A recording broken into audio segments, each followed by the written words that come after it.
If you're talking about a firm that has physical inventory, it may take a while for them to sell it. Think of Boeing. Okay, that inventory are planes or plane parts. It takes a while for those things to convert in cash, even though technically speaking they're current assets. So why don't we actually create a ratio that excludes that? And there is a ratio. It's called the quick ratio. As you may have guessed,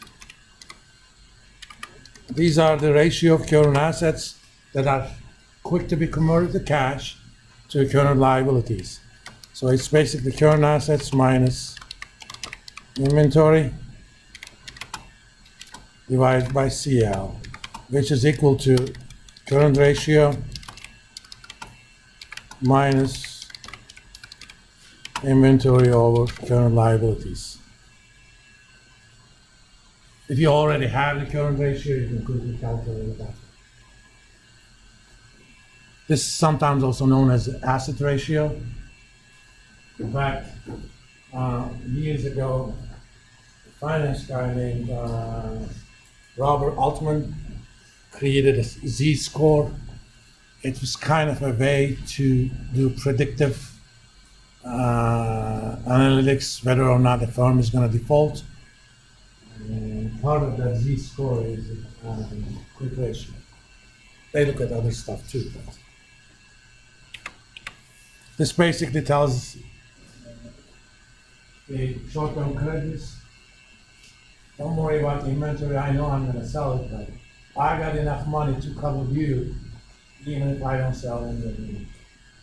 Probably won't listen to me later on one as well, but not too much. If you're really, really conservative, just look at the cash ratio.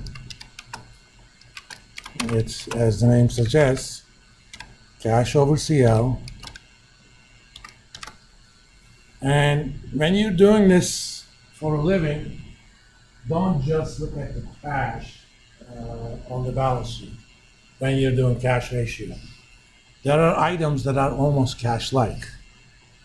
So let's look at very quickly Google's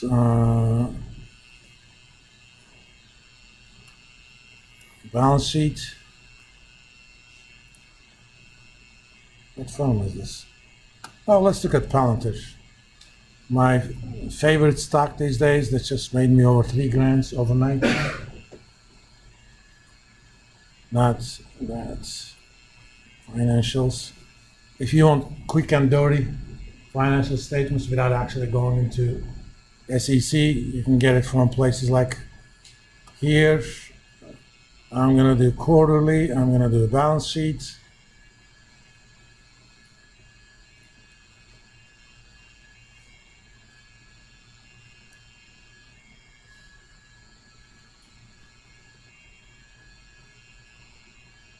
This is called cash equivalents, and short-term investments.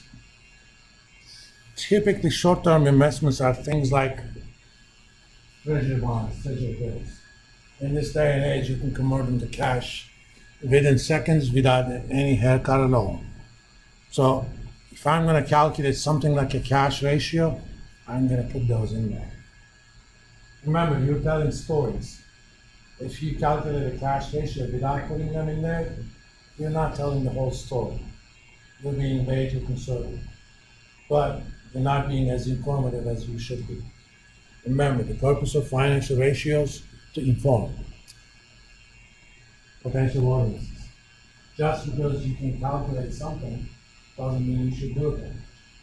You think about, why are you telling that story? I'm telling this story to short-term creditors saying, if tomorrow somehow they had to pay you, can they pay you? That's what cash and the revised version of cash ratio, which is cash and cash-like, which includes short-term investments. That's all you need to know. I mean, these guys have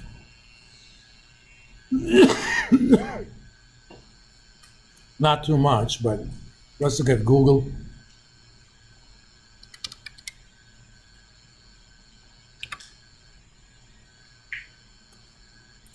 There's a reason you may, come on, man, work with me.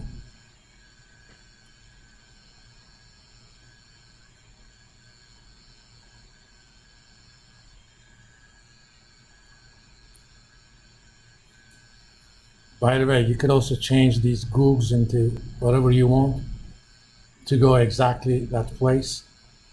But I didn't feel like I was too civilized, so I didn't shave this morning. Quarterly.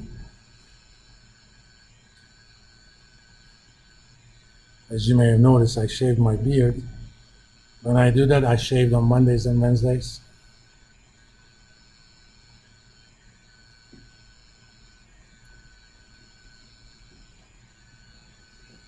But I shave double-sided, so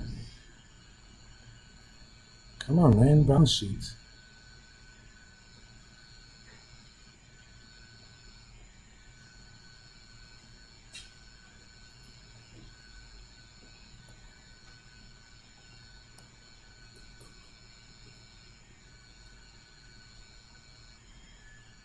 Come on, what's going on here?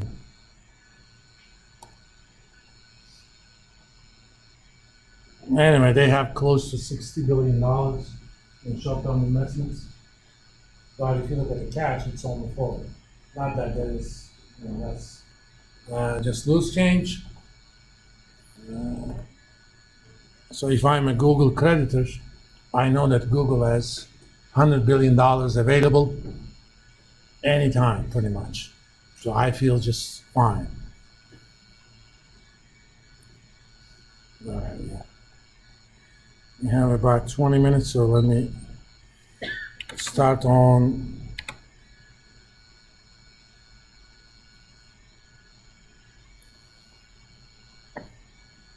we will also talk about long-term solvency ratios.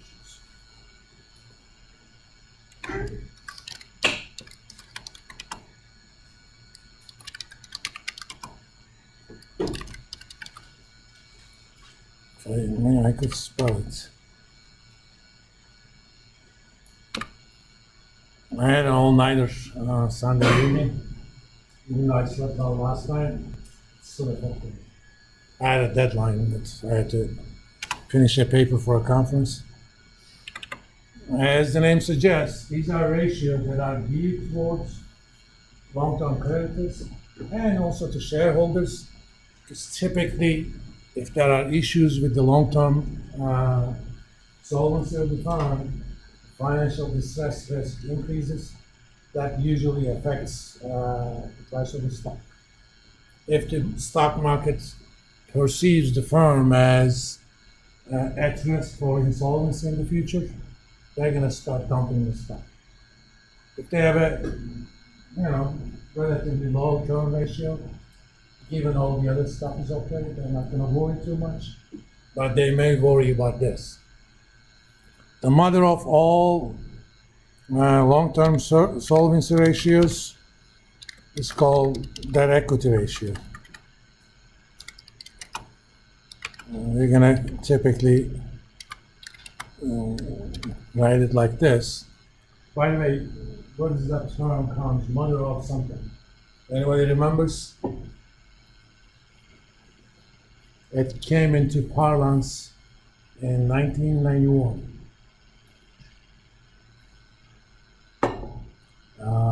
It came from former and now dead Iraqi dictator named Saddam Hussein. And U.S. invaded Iraq in 1991, and he basically said, we're gonna do mother of all wars, whatever. That's kind of where it comes from. This is simple. This is basically total liabilities divided by total equity.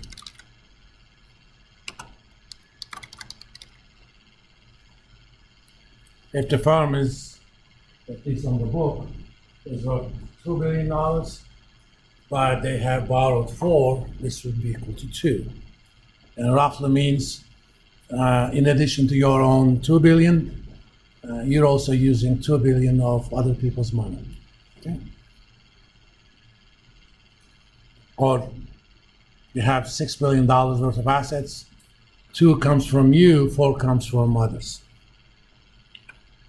And you want this number depending upon your viewpoint, sometimes lower, sometimes higher. If I'm a creditor, long-term creditor, I want this number to be low.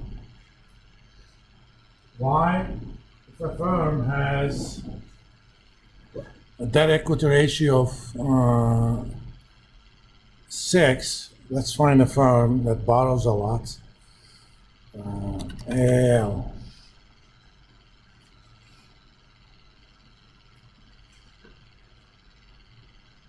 Something is wrong with internet connection here.